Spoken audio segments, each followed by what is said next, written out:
What's up, everybody? Welcome back. Ranger Rick here, signing in for duty. And on today's episode, I'm going to take you inside with me into the abandoned Port Charlotte Town Center Mall in Port Charlotte, Florida.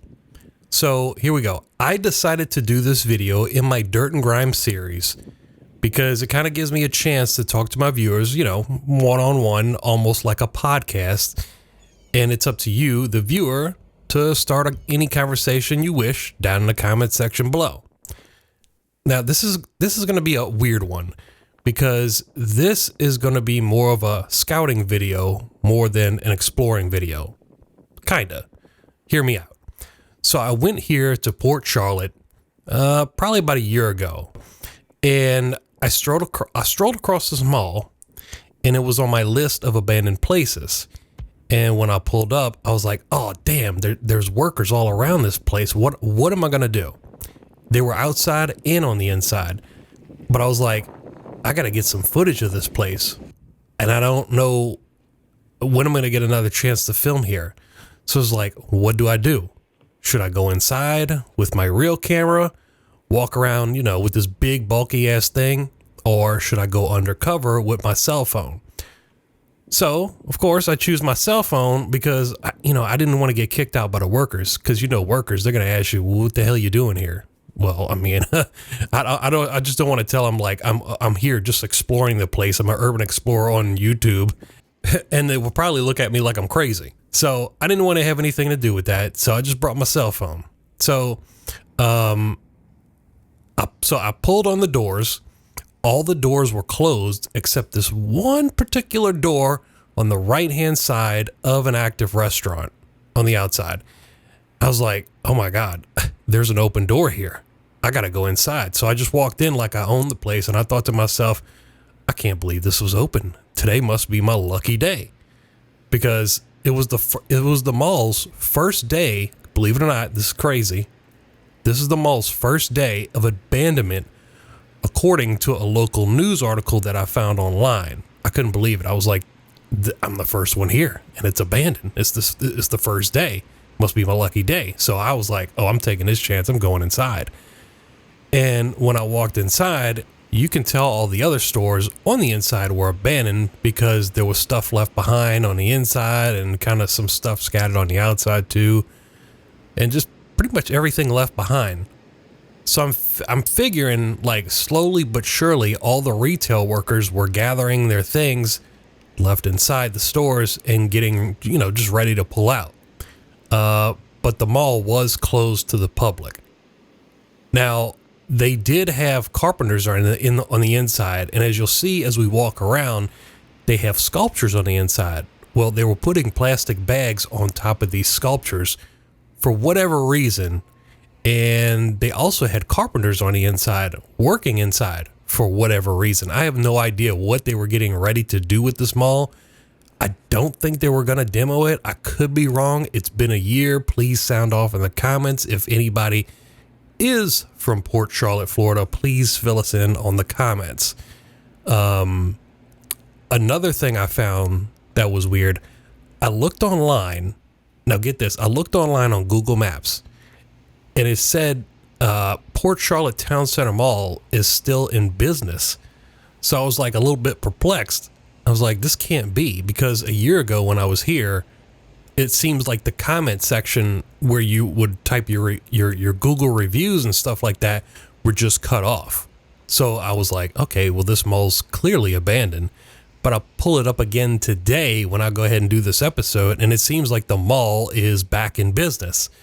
So please, if you're from the Port Charlotte area, Florida, fill us all in and tell us what the heck is going on with this place. Is it abandoned still? Is it not abandoned? Is the mall stuck between some type of weird matrix that it can't get out of? I have no idea, but please sound off in the comment section. Fill us all in. But hold on. I'm going to do my research real quick.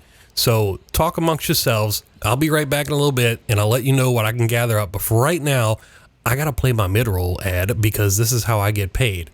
So for the next 30 seconds, this is what you'll be watching. So please be patient, and I'll be back in just a little bit. Here we go. What's up, Rangers? So before we begin today's episode, I want to tell you that I would like you to join my Patreon page.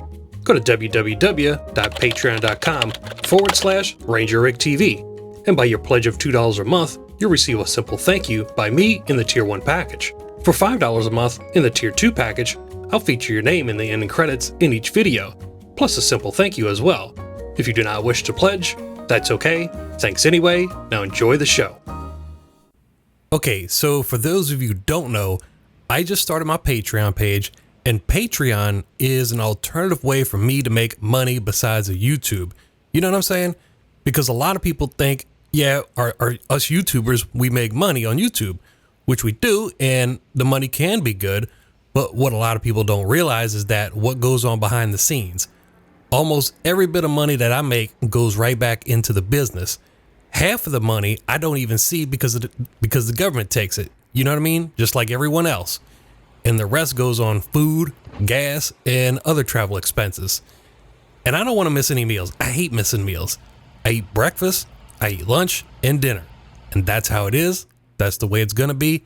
And I don't ever want to put myself in any situation where I'm missing meals. This is America. There's no reason to be missing meals. But for life on the road, it is quite expensive. Between food, gas, and other travel expenses, I spend about $100 a day to live life on the road. It adds up quick, but I do enjoy myself, and I enjoy making content for my audience, and Patreon gives me a way to make a little extra cash on the side. So if anybody that wants to pledge, that would be much appreciated. You don't even know. My Patreon link will be down in the description box below. And if you don't want to pledge, I won't think anything less of you. I just like that you guys keep watching my content. But enough of that, let's move on. All right, so what I found out about this mall, the reason, and you can still sound off in the comments if I'm missing something, because I could be, because I don't know all the details, but this is what I found out. So I'm reading this straight off of Wikipedia, and it says the mall was owned by Washington Prime Group, but was auctioned due to the Washington Prime's bankruptcy.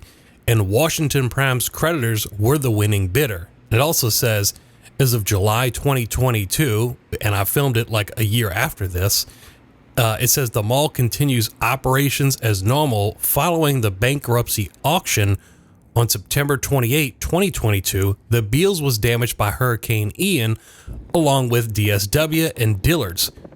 So basically, it seemed like the world ended in 2022, and I couldn't find anything else on it, except for this news clip, which I'm about to show you, and it will be playing right now. Here we go. Charlotte County Landmark has a new owner tonight. During an auction earlier today, the financial group that holds the debt for Port Charlotte Town Center Mall bought the mall. It's a prime location right in the Murdoch Circle area. It's on 41 and El Jobin Road. I spoke with the county's economic development director, who tells me the ownership change is not expected to change day-to-day business at the mall. There's no difference today than there was yesterday. It's the exact same. You want to go to the mall, it's still open. How long can people continue to count on being able to shop there, or maybe small business owners setting up inside? You've got plenty of time.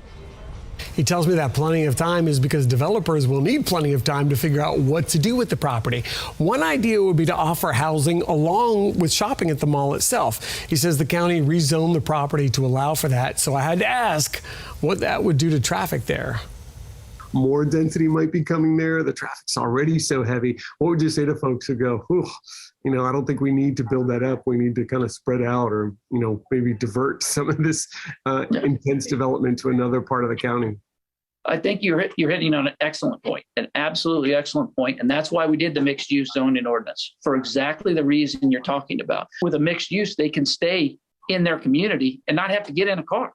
They can go shopping and not have to go in their car. They can work, not have to go in their car. What you're saying is maybe allowing for this mixed use and people to move and live in this area might actually cut down on the congestion. Completely. So here's the next question. If they do add housing at Port Charlotte Town Center, would it be affordable? Because we know that's an issue. You're going to hear his answer to that question as we continue our conversation about the future of Port Charlotte Town Center at 11 o'clock. So he said in the news clips the mall's open, but when I went, it wasn't. That clip was posted a year ago. And guess what? I went a year ago. It wasn't open. I want to go back to do a proper explore, But I also want to know, am I wasting my time going all the way down there if the mall is still open? I have no idea. Sound off in the comments. Let me know. Thanks for watching, and y'all have a great day. That's it. Stay tuned to the next episode, and I'll see you guys later. Thanks.